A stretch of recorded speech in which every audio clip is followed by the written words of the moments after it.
ಸದ್ಯ ಅನಂತಕುಮಾರ್ ಹೆಗಡೆ ಅವರ ಸ್ಟೇಟ್ಮೆಂಟ್ಗಳು ಬಹಳ ಚರ್ಚೆಗೆ ಗ್ರಾಸವಾಗಿದೆ. ಈಗ ಒಂದು ಸವಾಲನ್ನ ಹಾಕಿದ್ರು ಅನಂತಕುಮಾರ್ ಹೆಗಡೆ. ಸಿದ್ದರಾಮಯ್ಯನವರೇ, ಸಂಸ್ಕೃತಿಯ ಬಗ್ಗೆ ನೀವು ಚರ್ಚೆ ಮಾಡೋಕೆ ನನ್ನ ಹತ್ರ ಬನ್ನಿ, 1 to 1 ಒಂದು ಡಿಸ್ಕಷನ್ ಮಾಡೋಣ, ಚರ್ಚೆ ಮಾಡೋಣ ಅಂತ. ಅದಕ್ಕೆ ಈಗ ಪ್ರದೀಪ್ ಈಶ್ವರ್ ಟಾಂಗ್ ಕೊಟ್ಟಿದ್ದಾರೆ. ಸಿದ್ದರಾಮಯ್ಯರನ್ನ ಚರ್ಚೆಗೆ ಆಹ್ವಾನಿಸಿದ್ದ ಸಂಸದ ಹೆಗಡೆ, ಆದ್ರೆ ಸಿದ್ದರಾಮಯ್ಯನವರ ಜೊತೆ ಚರ್ಚೆ ಮಾಡೋಕ್ಕೂ ಮುನ್ನ ನನ್ನ ಜೊತೆ ಚರ್ಚೆ ಮಾಡಿ, ನನ್ನ ಜೊತೆ ಚರ್ಚೆಗೆ ಬನ್ನಿ. ಆ ಚರ್ಚೆಯಲ್ಲಿ ನೀವೇನಾದ್ರೂ ಗೆದ್ದರೆ ನಾನೇ ನಿಮ್ಮನ್ನ ಸಿದ್ದರಾಮಯ್ಯ ಬಳಿ ಕರೆದೊಯ್ತೇನೆ ಅಂತ ಹೇಳಿದ್ದಾರೆ ಶಾಸಕ ಪ್ರದೀಪ್ ಈಶ್ವರ್.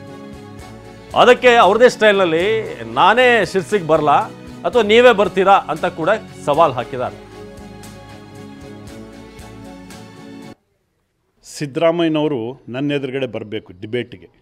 ಸಂಸ್ಕೃತಿ ಅಂದರೆ ಏನು, ಯಾವುದು ಸಭ್ಯತೆ, ಇದರ ಎಲ್ಲದರ ಬಗ್ಗೆ ನಾವಿಬ್ಬರು ಚರ್ಚೆ ಮಾಡಬೇಕು ಜನರ ಎದುರುಗಡೆ, ಸಾರ್ವಜನಿಕರ ಎದುರುಗಡೆ. ಅದು ಜನ ಪ್ರತ್ಯಕ್ಷವಾಗಿ ನೋಡಬೇಕು. ಎಲ್ಲೋ ಕುತ್ಕೊಂಡು ಅಥವಾ ಎಲ್ಲೋ ಸಭೆಗಳಲ್ಲಿ ಕೊಡೋದಲ್ಲ, ನನ್ನ ಎದುರುಗಡೆ ಬರಬೇಕು ಸಿದ್ದರಾಮಯ್ಯನವರು. ಸಂಸ್ಕೃತಿ ಬಗ್ಗೆ ಮಾತಾಡ್ತಾರೆ, ಸಭ್ಯತೆ ಬಗ್ಗೆ ಮಾತಾಡ್ತಾರೆ.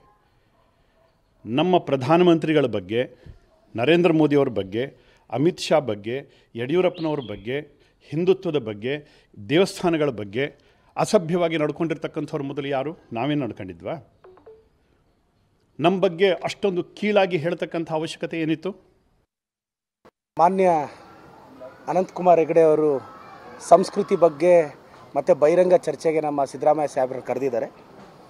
ನಾನು ಅನಂತಕುಮಾರ್ ಹೆಗಡೆ ಅವ್ರಿಗೆ ಕೇಳಕ್ಕೆ ಬಯಸ್ತೀನಿ, ನೀವು ನಮ್ಮ ಸಿದ್ದರಾಮಯ್ಯ ಸಾಹೇಬ್ರ ಜೊತೆ ಚರ್ಚೆಗೆ ಬರೋದಕ್ಕಿಂತ ಮುಂಚೆ ಫಸ್ಟ್ ನನ್ನ ಜೊತೆ ಬನ್ನಿ. ಆ ಚರ್ಚೆಯಲ್ಲಿ ನೀವು ಗೆದ್ದರೆ ನಾನೇ ಸಿದ್ದರಾಮಯ್ಯ ಸಾಹೇಬ್ರ ಹತ್ರ ಕರ್ಕೊಂಡು ಹೋಗ್ತೀನಿ. ಮತ್ತು ತಾವು ಸಂಸ್ಕೃತಿ ಬಗ್ಗೆ ಮಾತಾಡಿದ್ರಿ ಅನಂತಕುಮಾರ್ ಹೆಗಡೆ ಅವರೇ. ಕಳೆದ ವರ್ಷ ನಮ್ಮ ದೇಶದ ಗೌರವಾನ್ವಿತ ಪ್ರಧಾನಿಗಳಾದ ನರೇಂದ್ರ ಮೋದಿಯವರ ಅಂಕೋಲಕ್ಕೆ ಬಂದಾಗ ಕನಿಷ್ಠ ತಾವು ಹೋಗಿ ಸ್ವಾಗತ ಮಾಡಲಿಲ್ಲ.